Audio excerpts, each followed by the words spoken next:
When you talk about a vaccine injury, it's something that I've only heard about off air. Yeah. People They don't want to talk about it. They don't come on air and they don't talk about it. And I can tell you, I've heard a lot of vaccine injuries off air from doctors and scientists. And we knew. Even though I knew his blood work was off, and I showed it to him. I said, Jared, your blood work is off. Do you want to get on that boat?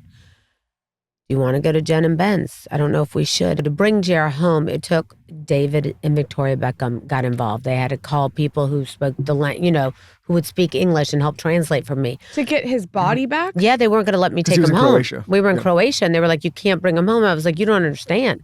I'm not leaving here without him. He's my husband. He's meaningless to you. He's everything to me. Sure enough, 6 days later, we were able to bring him home, get a plane, bring him home.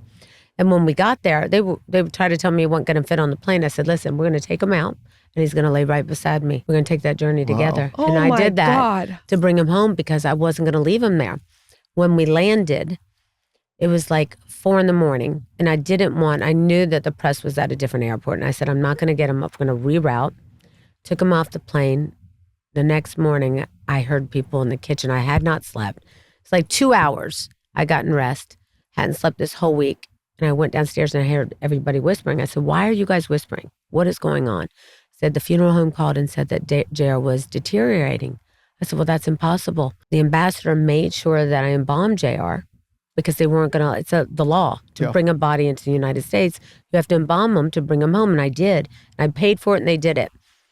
Said, well, they want to speak to you. I went there and he said, well, there was entry points, but they were not able to embalm him. So I called immediately Croatian. Little did I know that they did me a favor. They signed those papers and he told me we had never seen a clot that big. It was so long and stringy that the fluid wouldn't flow through his body.